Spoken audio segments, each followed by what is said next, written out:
आज हम लोग 10वीं क्लास के सिविक्स यानी नागरिक शास्त्र को शुरू करेंगे, जिसमें आज हम आपको सबसे पहले नंबर चैप्टर के बारे में बताएंगे, जिसका नाम है लोकतंत्र में सत्ता की साझेदारी, जो कि काफ़ी महत्वपूर्ण चैप्टर है क्योंकि इस चैप्टर से प्रत्येक वर्ष ऑब्जेक्टिव और सब्जेक्टिव में बहुत सारे प्रश्न पूछे जाते हैं। इसलिए आप लोग इस पूरे चैप्टर को ध्यान से समझिएगा और इस पूरे वीडियो को कॉन्संट्रेट होकर देखिएगा, क्योंकि यदि आप लोग आज का यह वीडियो अच्छे तरीके से देख लेते हैं तो अच्छे तरीके से इस वीडियो में बताए गए एक एक बात को समझ जाते हैं तो फिर यह पूरा चैप्टर आपको भली भांति समझ में आ जाएगा।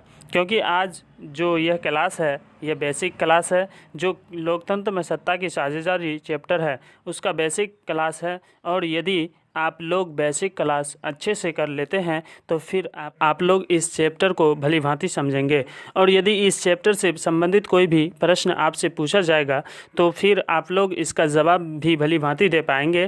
तो चलिए बिना समय गवाए हम लोग शुरू करेंगे, लेकिन उससे पहले यदि आप लोग चैनल पर नए हैं तो चैनल को सब्सक्राइब कर लीजिए, ताकि आगे के भी हर एक वीडियो का नोटिफिकेशन आपको मिल सके। कि हम लोग नागरिक शास्त्र शुरू कर रहे हैं तो सबसे पहले हम लोग को जान लेना चाहिए कि नागरिक शास्त्र क्या होता है और नागरिक शास्त्र का जन्मदाता कौन है, या फिर हम लोग कह सकते हैं कि नागरिक शास्त्र का पिता किन्हें कहा जाता है। तो आप लोग ध्यान रखिएगा कि नागरिक शास्त्र का पिता अरस्तु को कहा जाता है, जो कि यूनान देश के निवासी थे। कभी कभी ऑब्जेक्टिव क्वेश्चन में पूछ देता है कि नागरिक शास्त्र का पिता किन्हें कहा जाता है, आपको बताना है कि अरस्तु को कहा जाता है। और कभी कभी यह भी पूछ देता है कि अरस्तु किस देश के निवासी थे, तो आपको बताना है कि यूनान देश के। चलिए अब हम लोग जान लेते हैं कि नागरिक शास्त्र क्या होता है, यानी कि नागरिक शास्त्र का परिभाषा हम लोग किस प्रकार से लिखेंगे और नागरिक शास्त्र हमें क्या जानकारी देता है।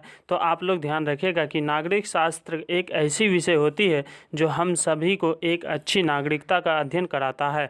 आप सभी लोग भारत के एक नागरिक हैं और आप लोग के पास अपना नागरिकता होता है और आपका मौलिक अधिकार होता है और मौलिक कर्तव्य होता है, और आपको अपना मौलिक अधिकार और मौलिक कर्तव्य कभी नहीं भूलना चाहिए। और इसकी ज्ञान हमें कौन देता है? नागरिक शास्त्र देता है। यानी कि नागरिक शास्त्र पढ़ने से हमें अच्छी नागरिकता का बोध होती है, अच्छी नागरिकता का पता चलता ही है। इसके अलावा हमें यह भी पता चलता है कि हमारा मौलिक अधिकार क्या है, मौलिक कर्तव्य क्या है।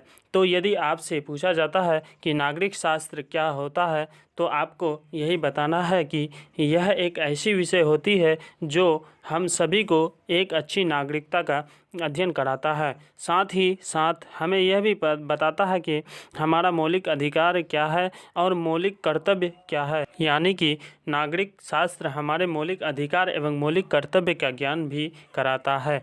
तो कुल मिलाकर के नागरिक शास्त्र का परिभाषा यही होगा, आप लोग ध्यान रखिएगा। ये हम आपको बता दिए कि नागरिक शास्त्र का पिता अरस्तु को कहा जाता है, जो कि यूनान देश के निवासी थे। यह भी